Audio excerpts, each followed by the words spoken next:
that the course is justified. Does that make sense? And I think that's where we've broken down a lot too in the past, is people have, oh, we got the intelligence, and you know, help us out a little bit. Again, not revealing the intelligence, but help us out more on other reasons or other building the case of why this is a good thing than just trust me. You know? I also think though, your representative's office, they're going to establish kind of a track record of trust. And if you can see that track record, it helps when you know that representative gets intelligence and can't disclose it, but you know, if they've been trustworthy throughout their term, I think that helps. And part of that trust is built through communication as well. I need to point out too that the level of education is important in these things you're talking about.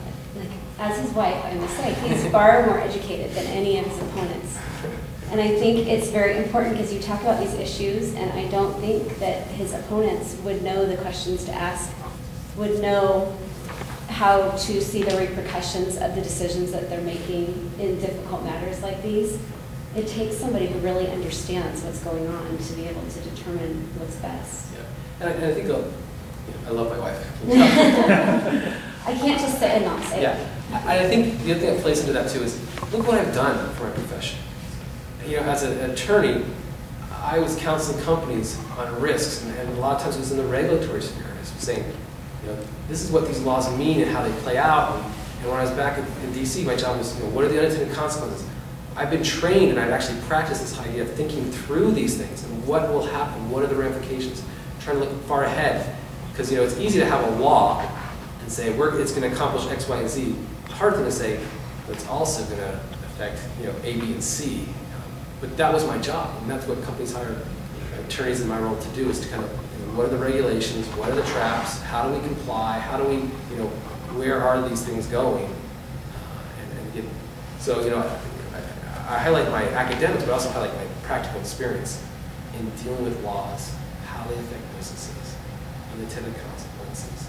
And that leads to asking the right questions, I think.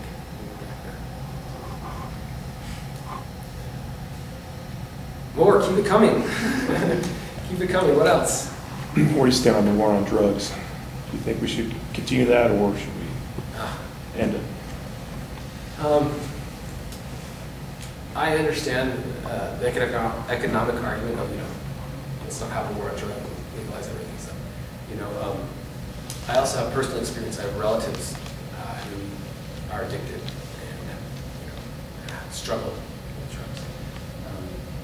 You know, I think we've taken a moral stand that we think drugs are bad by enacting these laws. For me, it's not whether we get rid of the war on drugs. I think we always have to have those laws in place. It's what's the right balance of enforcement, right? You know, and I think we have to look at what's effective. You know, I'd like to see more money in education with people. When we talk about people who do have drug problems, drug courts and things like that. But that's not on the state level, those types of things. So someone who has a drug addiction, do you see that as a health problem or a criminal problem? When people have drug problems, a lot of times it spills into the criminal because what they do, if someone could be on drugs and it's just their own little world and affect others, I think it'd be a good start. I don't see that happening a lot. Again, personal experience with my own family, you know, their behavior was impactful on others, and you know, a lot of the problems, crime and whatnot. I'm not saying solely caused by drugs. There's always criminals out there, you know what I mean? But it does have a societal impact. Again, I come from an economic perspective, though. Is are we getting, for lack of a better most return on our investment in the money we're spending on the war on drugs? And are there better ways to do this? I also believe, though, you know, states, I mean, this comes back to federal and state, right? States can have a greater role. I mean, this federal war on drugs, I understand when we talk about borders and things like that, why that's an issue, but in terms of a lot of drug courts and whatnot, I think there could be a better partnership between the states in doing that. So to answer your question, I would not technically get rid of the war on drugs. Can it be realigned, revamped? I think so, yeah. I think we can hit areas that are more effective in curbing the criminality that results out of drug use. And again, it's not every drug. I mean, when we talk about drug use, we have a whole system of prescription drugs, and prescription drug abuse, as well as illegal drugs. You know, there's a whole kind of framework and things that you have to look at. But you know, there are illegal drugs, and I'm not ready to get rid of those laws, to be honest with you. So. But related question, would you support drug testing for people who collect unemployment benefits, public assistance of any kind, food stamps, and those types of programs? Should there yeah, I mean, ideally we want to get rid of from the welfare state, right? We want to bring that down. And like I said, the federal government, in my opinion, shouldn't be playing that role. Again, I think states can do it if they wanted to, but so ideally we do that. But you know, I'm not opposed to drug testing and things like that for people who are receiving benefits. Well, because it's only been suggested in the presidential campaign, and there's from the left, there's just like this huge outcry as to, I mean, they're concerned about their rights being enabled by their government, first of all, in a program, but then you're going to drug test them to take money from other taxpayers, and then they scream, you know, rights. And it just, well, that whole entitlement mentality prevails in our country. You hit the nail on the head. Part of that is driven by an entitlement, you know, a right, a benefit. And so that's what I want to move away from that. I think it's detrimental when the government tries to be everything to all people and tries to take care of them. I think it lowers people's desire to be responsible for themselves. This personal responsibility, personal accountability, I think it is key. And I think, again, when we talk about women in government, kind of restoring the proper balance, that's the direction we head to. So, you know, an economic issue, we have to tackle kind of a welfare state. So, yeah. How about members of Congress being drug tested? Bring it on, bring it on. Just not relative members of Congress, right? Yeah, no. Yeah. I get tested for work, you know. Yeah, I do too. I mean, I went first day in the job, right? You go out and you get your drug test, you know. I have no problem. You know, we talk about too, privileges of Congress. You know, I'm a firm believer, you know, Congress should live by the same rules as everyone else. You know, I'm not opposed to bringing that in mind. I think, you know, this is a public service. This is something that shouldn't be out for gain. It should be out for perks.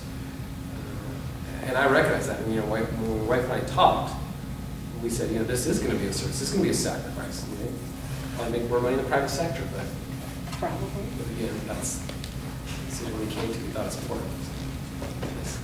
Talking about drugs and war on drugs, it kind of brings up the related issue of immigration. Mm-hmm. And then there's another issue on that where Obama, by executive order, I'm sorry, I couldn't hear you. that Obama, by executive order, has approved citizenship for those who enter into the military or go to school here from the university.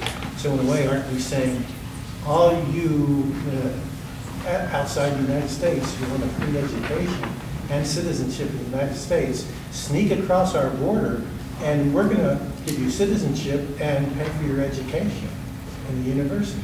Have I misread this? Well, you know, it's interesting because we talk about immigration, and you know, what you're addressing there is kind of what we call the magnets, the things that will pull people to come here illegally, right? Illegally, Yeah. They're giving an incentive. Yeah. So have I misread this? I mean, what Obama's done by executive order was refused by Congress, what, 2-3 times? And now he's by executive order, he's put it in. And I'll be honest, I don't know that specific executive order. I'd have to go research, look it up, so I can't say whether you're right or wrong. I don't know. I haven't looked at that particular executive order. But when you talk about immigration more generally, right? You know, I think you brought up an important point because you know we do not want to be creating a system that has these magnets that pulls people here and incentivizes them to come here illegally. I'm a strong proponent of, you know, we need and I call it like going forward. You talk about illegal immigration, there's 3 parts, right? There's borders, you know, what do you do with people who are here now, and what's your going forward policy? I think we addressed the going forward policy, and that has implications on the other 2 areas. You know, if we made it a way so that people had a legal way of getting here that wasn't so cumbersome, right? You know, you wouldn't. I think it would lower the amount of illegal immigration, right? And if we had a system where some of those magnets that draw people here illegally weren't so strong, you know what I mean, and they were coming through the front door rather than the back door, it would solve a lot of our immigration problem. So, but no, I agree. I mean, when we talk about immigration, there's these fundamental principles. We don't want to reward bad behavior. We don't want to create incentives for people to come here illegally. But we also want to make sure we're, I'm not a proponent of breaking up families that have been here for a while, and I think there are other harms that are associated with that. So, but I think the going forward policy goes a long way in solving a lot of our immigration problems.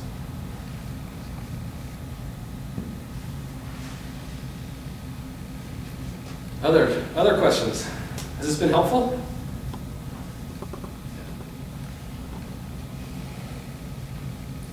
Well, you know, I'd be happy to stick around and talk with you individually. I appreciate you coming.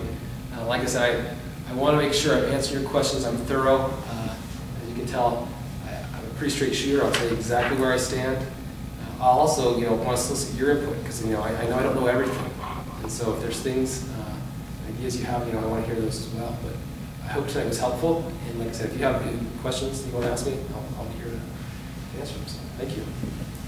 Also, if you didn't get a chance to hit the sign-in, just let us at least know who you are so we know that we've had a chance to contact you. We'd really appreciate it.